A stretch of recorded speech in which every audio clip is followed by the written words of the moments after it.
Assalamualaikum warahmatullahi wabarakatuh. Alhamdulillahirrabbilalamin. Wabihi nasta'in wa ala umuri dunia waddin. Wassalatu wassalamu ala asrafil anbiya'i wa mursalin wa ala alihi wa sahbihi ajmain. Amma ba'du. Yang terhormat kepada dosen pengampu mata kuliah auditing Ibu Solia Wulandari SEMSC dan juga teman-teman yang kami banggakan. Izin memperkenalkan kami dari kelompok 4 yang beranggotakan saya sendiri Rahmatullah beserta 3 rekan teman saya lainnya yaitu Siti Amna, Cynthia Nur Aziza, dan Putri Eva Fauzia. Di sini kami akan menyampaikan sedikit materi tentang kertas kerja atau working paper. Baiklah, materi yang pertama akan disampaikan oleh Putri Eva Fauzia. Working paper atau kertas kerja merupakan mata rantai yang menghubungkan catatan klien dengan laporan audit. Oleh karena itu, kertas kerja merupakan alat penting dalam profesi akuntan publik. Kertas kerja memberikan panduan bagi auditor dalam penyusunan kertas kerja dalam audit atas laporan keuangan atau perikatan audit lainnya, berdasarkan seluruh standar auditing yang telah ditetapkan oleh Ikatan Akuntan Indonesia. Definisi kertas kerja. SA Seksi 339 Kertas Kerja Paragraf 03 mendefinisikan kertas kerja sebagai berikut. Kertas kerja adalah catatan-catatan yang diselenggarakan oleh auditor mengenai prosedur audit yang ditempuhnya, pengujian yang dilakukannya, informasi yang diperolehnya, dan simpulan yang dibuatnya sehubungan dengan audit.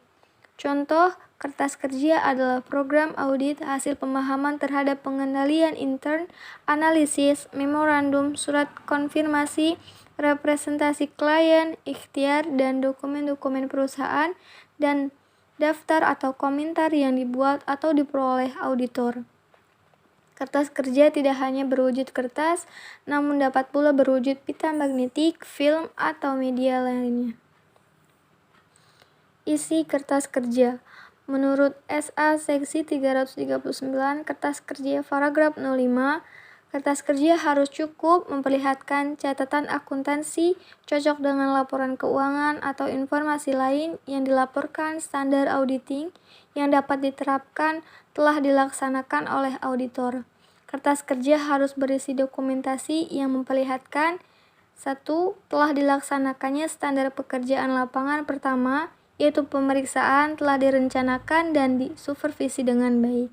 2. Telah dilaksanakannya standar pekerjaan lapangan kedua, yaitu pemahaman pengendalian intern telah diperoleh untuk merencanakan audit dan menentukan sifat saat lingkup pengujian yang telah dilakukan. 3. Telah dilaksanakannya standar pekerjaan lapangan ketiga, yaitu bukti audit telah diperoleh, prosedur audit telah diterapkan, dan pengujian telah dilaksanakan yang memberikan bukti kompeten yang cukup sebagai dasar memadai untuk menyatakan pendapat atas laporan keuangan auditan. Tujuan pembuatan kertas kerja. Ada 4 tujuan penting pembuatan kertas kerja. Yang pertama, mendukung pendapat auditor atas laporan keuangan auditan. Kedua, menguatkan simpulan-simpulan auditor dan kompetensi auditnya. 3. Mengkoordinasi dan mengorganisasi semua tahap audit. 4. Memberikan pedoman dalam audit berikutnya. Materi selanjutnya akan disampaikan oleh Siti Amna. Kepemilikan kertas kerja dan kerahasiaan informasi dalam kertas kerja. SA Seksi 339 Kertas Kerja Paragraf 6 mengatur bahwa kertas kerja adalah milik kantor akuntan publik, bukan milik klien atau milik pribadi auditor. SA Seksi 339 Paragraf 8 mengatur bahwa auditor harus menerapkan prosedur memadai untuk menjaga keamanan kertas kerja dan harus menyimpannya sekurang-kurangnya 10 tahun sehingga dapat memenuhi kebutuhan praktiknya dan ketentuan-ketentuan yang berlaku mengenai penyimpanan dokumen. Lalu, adapun aturan etika kompartemen akuntan publik memuat aturan yang berkaitan dengan kerahasiaan kertas kerja. Aturan etika 301 berbunyi sebagai berikut. Anggota kompartemen akuntan publik tidak diperkenankan menggunakan informasi klien yang rahasia tanpa persetujuan klien.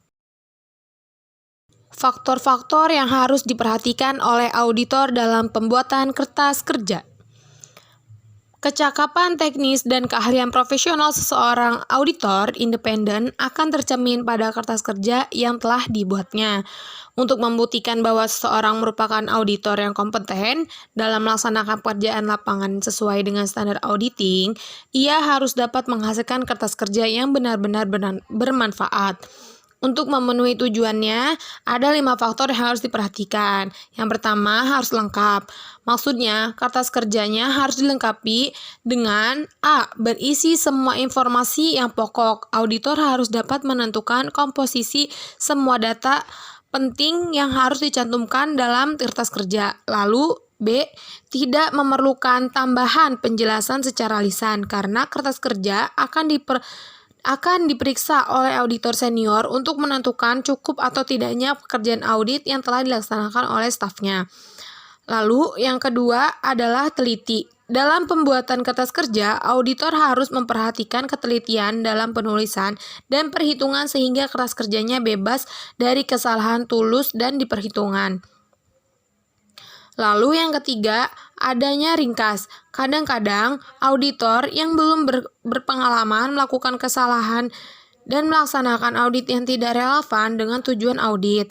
Lalu yang keempat, jelas. Kejelasan dalam menyajikan informasi kepada pihak yang akan memeriksa kertas kerja perlu diusahakan oleh auditor. Lalu yang kelima, adanya kerapihan. Kerapihan dalam pembuatan kertas kerja dan keteraturan penyusunan kertas kerja akan membuat auditor senior dalam mereview hasil pekerjaan sifatnya serta memudahkan auditor dalam memperoleh informasi dari kertas kerja tersebut. Tipe kertas kerja. Isi kertas kerja meliputi semua informasi yang dikumpulkan dan dibuat oleh auditor dalam auditnya. Kertas kerja terdiri dari berbagai macam yang secara garis besar dapat dikelompokkan ke dalam berikut ini. 5. Tipe kertas kerja. 1. Program audit atau yang biasa disebut audit program. Kedua, working trial balance. Yang ketiga, ringkasan jurnal adjustment. Yang keempat, schedule utama. Yang kelima, schedule pendukung. Tipe kertas kerja yang pertama adalah program audit. Program audit merupakan daftar prosedur audit untuk seluruh audit unsur tertentu. Sedangkan prosedur audit adalah instruksi rinci untuk mengumpulkan tipe bukti audit tertentu yang harus diperoleh pada saat tertentu dalam audit. Lalu, dalam program audit juga, auditor menyebutkan prosedur audit yang harus dilakukan atau diikuti dalam melakukan verifikasi setiap unsur yang tercantum dalam laporan keuangan.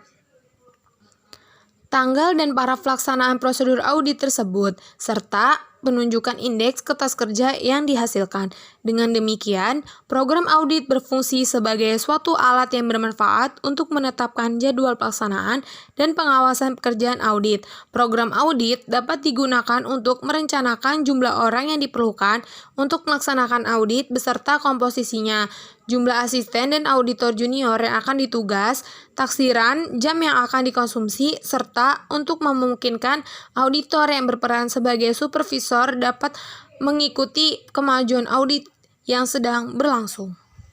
Selanjutnya materi akan disampaikan oleh Cynthia Nur Aziza. Kemudian, pada tipe kertas kerja adanya working trial.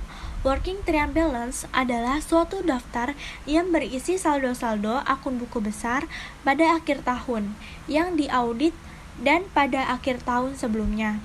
Kolom-kolom untuk adjustment dan penggolongan kembali yang diusulkan oleh auditor, serta saldo-saldo setelah koreksi auditor yang akan tampak dalam laporan keuangan auditan. Working trial balance ini mempunyai fungsi yang sama dengan lembaran kerja yang digunakan oleh klien pada proses penyusunan laporan keuangan. Dalam penyusunan laporan keuangan, klien menempuh beberapa tahap sebagai berikut. Yang pertama, pengumpulan bukti transaksi. Yang kedua, pencatatan dan penggolongan transaksi dalam jurnal dan buku pembantu. Yang ketiga, pembukuan. Yang keempat, pembuatan lembar kerja. Yang kelima, penyajian laporan keuangan. Dalam proses auditnya, auditor bertujuan untuk menghasilkan laporan keuangan auditan dengan tahap yang hampir sama dengan tahap penyusunan laporan keuangan tersebut di atas. Tahap-tahap penyusunan laporan keuangan auditan tersebut adalah sebagai berikut. Yang pertama, pengumpulan auditor dengan cara pembuatan atau pengumpulan schedule pendukung. Kedua, peringkasan informasi yang terdapat dalam schedule pendukung ke dalam schedule utama dan ringkasan jurnal adjustment. Yang ketiga, peringkasan informasi yang tercantum dalam schedule utama dan ringkasan jurnal adjustment ke dalam working trial balance. Yang keempat, penyusunan laporan keuangan auditan. Lalu, adanya ringkasan jurnal adjustment. Dalam proses auditnya, auditor mungkin menemukan kekeliruan dalam laporan keuangan dan catatan-catatan akuntansi kliennya. Untuk membetulkan kekeliruan tersebut, auditor membuat draft journal adjustment yang nantinya akan dibicarakan dengan klien. Journal adjustment yang diusulkan oleh auditor biasanya diberi nomor urut dan untuk jurnal penggolongan kembali diberi identitas huruf. Kemudian jurnal adjustment maupun jurnal penggolongan kembali harus disertai dengan penjelasan yang lengkap. Jurnal adjustment berbeda dengan jurnal penggolongan kembali. Jurnal penggolongan kembali digunakan oleh auditor hanya untuk memperoleh pengelompokan yang benar dalam laporan keuangan klien. Contoh jurnal penggolongan kembali adalah jurnal untuk menggolongkan kembali saldo kredit hutang usaha kepada debitur tertentu, sehingga jumlah tersebut akan tampak dalam neraca sebagai utang, bukan sebagai pengurangan terhadap saldo debit hutang usaha. Jurnal adjustment digunakan oleh auditor untuk mengoreksi catatan akuntansi klien yang salah, sehingga jurnal ini disarankan oleh auditor kepada klien untuk dibukukan dalam catatan akuntansi kliennya. Lalu, adanya schedule utama. Schedule utama adalah kertas kerja yang digunakan untuk meringkas informasi yang dicatat dalam schedule pendukung untuk akun-akun yang berhubungan. Schedule utama ini menggabungkan akun-akun buku besar yang sejenis, yang jumlah saldonya akan dalam laporan keuangan dalam satu jumlah.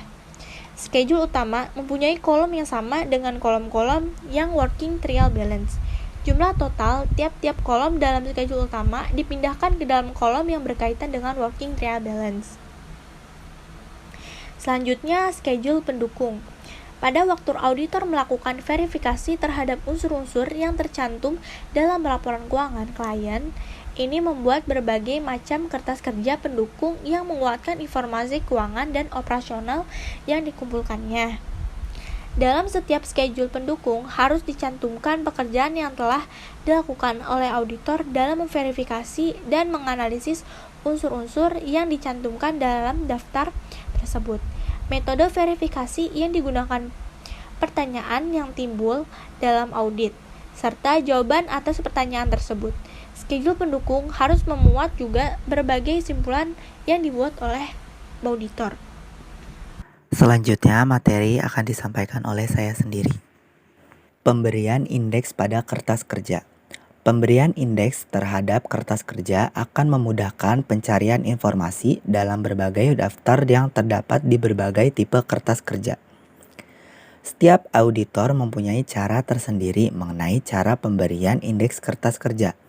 Faktor-faktor yang harus diperhatikan dalam pemberian indeks kertas kerja adalah sebagai berikut. Yang pertama, setiap kertas kerja harus diberi indeks dapat di sudut atas atau di sudut bawah. Yang kedua, pencantuman indeks silang atau cross index harus dilakukan sebagai berikut. A.